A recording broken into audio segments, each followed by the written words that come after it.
Pastor Ssempa, you've been itching to take a shot. I have just shown you pictures of a man of God. You may not like that. I don't think. But he has a huge flock in Hampshire somewhere. That man is a bishop, happily married to some other man with a flock, with money. Honorable Bahati is here very confidently saying they will not allow. But maybe he has some money. For those who don't have, they will not say they have allowed, but they will allow. I have seen a pattern in this country of people saying one thing up front and saying another thing up there. What are your prayers going to do with this powerful habit that has come here? Prayers. I'm addressing this to you as a man of God. Yes, sir. Are you going to pray for... I'm waiting to see. Tell us. Now, my brother, first greetings to all viewers and fellow Ugandans, East Africans. And the crisis we are facing as a country, and I'm glad Honorable Bahati has come forward, cannot be minimized. And I'm glad our presenter, you've shown it. It is a strong opposition. It is a strong weapon of the enemy. This issue of sodomy. However, before we go and discuss homosexuality, gayism, I want to say, what is homosexuality? Homosexuality and sodomy is where a man changes the use of natural order of a woman and abandons a woman for sexual and reproductive experience and turns on another man and mounts on him, uses his excretory organs as reproductive organs, which were not created to do so. The inflicted damage as a result of that consequently hinders the excretory functions that were designed by God. Kati waliwo kye tuyita ekibi ekimenya amateeka. Waliwo ekibi ekimenya amateeka asatu. Nga kino ekibi ky'ekisiyaga. Kibi ky'ekisiyaga kimenya etteeka ery'obutonde Mukama lye yateekawo. Erigamba nti nno ekisajja kigenda kikazi. Sodom breaks the natural law of God that he established that says male goes with female. Number two, Sodom breaks the law of God because God established that man shall marry woman. That is why God destroyed Sodom and Gomorrah. So when you sodomize, you are breaking again, secondly, the law of God. Thirdly, you are breaking the law of the land, our culture. Whether Africans or whoever, we have a strong tradition that we have built by our fathers. They have handed this down to us as a result of many years. They have learned that a man cannot marry another man. So the reality is sodomy is a crime that breaks three laws. Coming to the question that you've asked, that is a man and another man. And a woman turning to another woman, where one woman pretends that she's a man and begins to take advantage of another woman, doing inconvenient things. The Bible calls them inconvenient. Pastor Ssempa, inconvenient for who? Because for you, you are sympathizing with the people who are enjoying themselves. Oh, yes.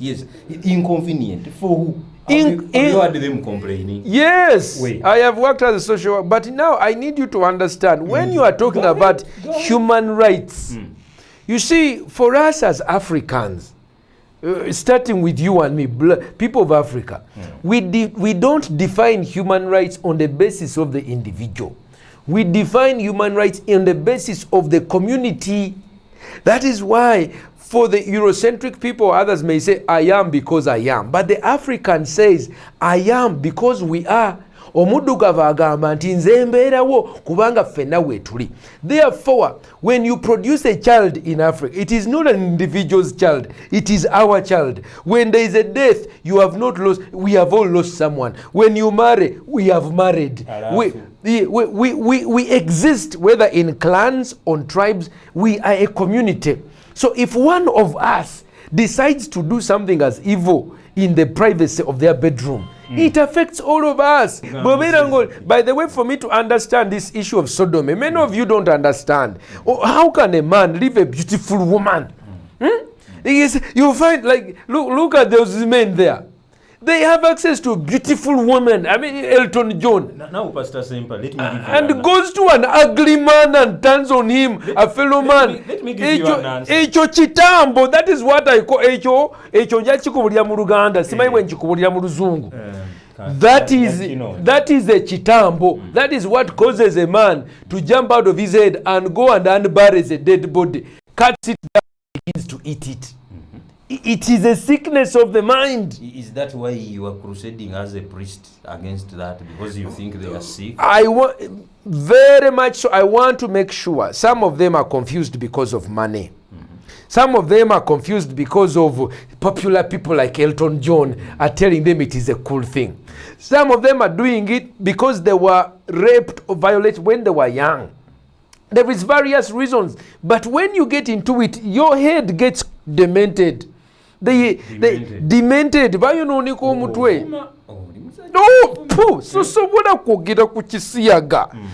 Just think of where poo-poo goes. And somebody now begins to use that as an area for sexual activity. We are now looking at a country that is speaking about rights and the law. Yeah, but first of all, we need to really understand that in our country, in Uganda, homosexuality is not recognized as a right. And I think the bill that I'm moving, together with my co-sponsor, Honorable Benson Obogwar from Moroto Municipality, is really capturing the aspirations and the values of Ugandans. There has been now, since we moved it last week, a sea of attack from international Amnesty International, World Watch. I understand that there are a number of civil society groups which are coming out tomorrow to issue a statement. Among them, there are mothers. Can you imagine? Mothers defending sodomy. When they are aware that people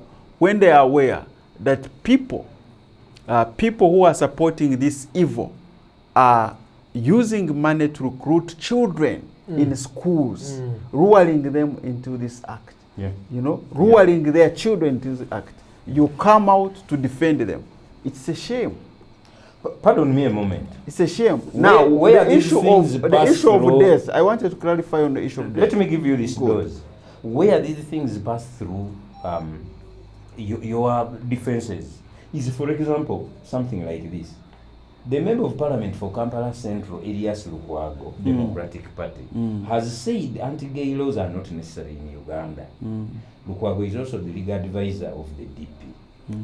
He says the proposed law on homosexuality is not needed because there are many other laws the central government can use to regulate and curb the vice.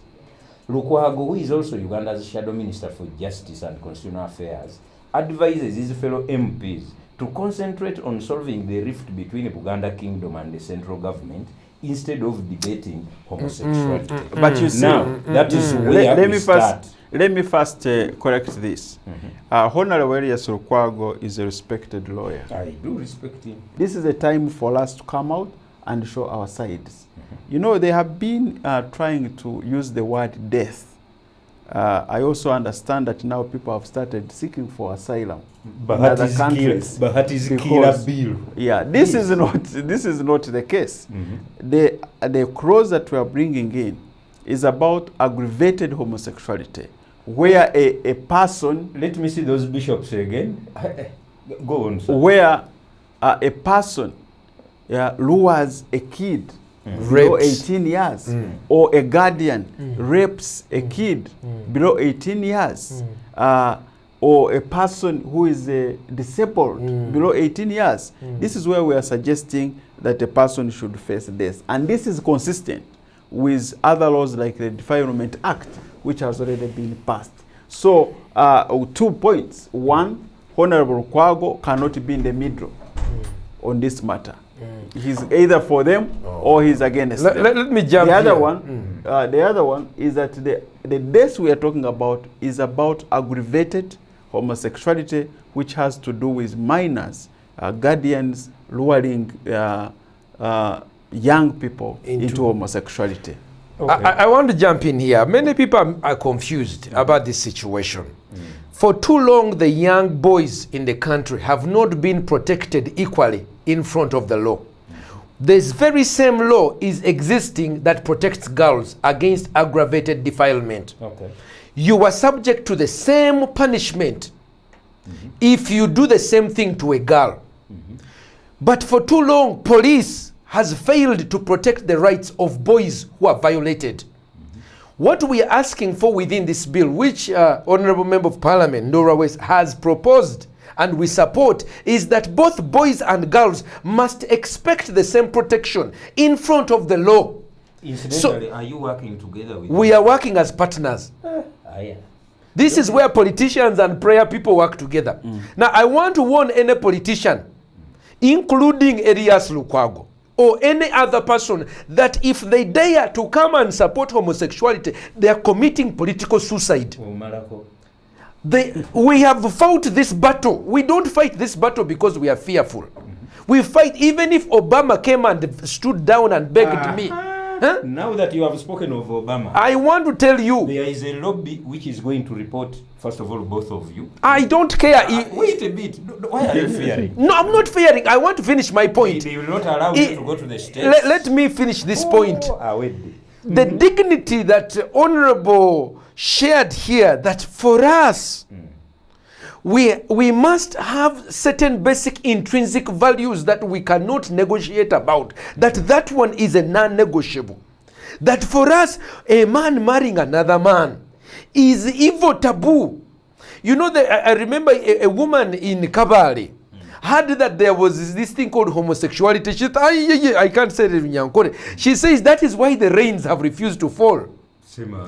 Okay, because you see, it is when homosexuality comes into a community and you keep quiet. This is what caused the death of Sodom and Gomorrah. What will you pay me? Now, of course, many of you have been fighting for the rights of the victims. Many of you know that we were dragged before the police when we were helping victims, young boys. But it is a history, this report that you've covered. There's a history of chronic failure.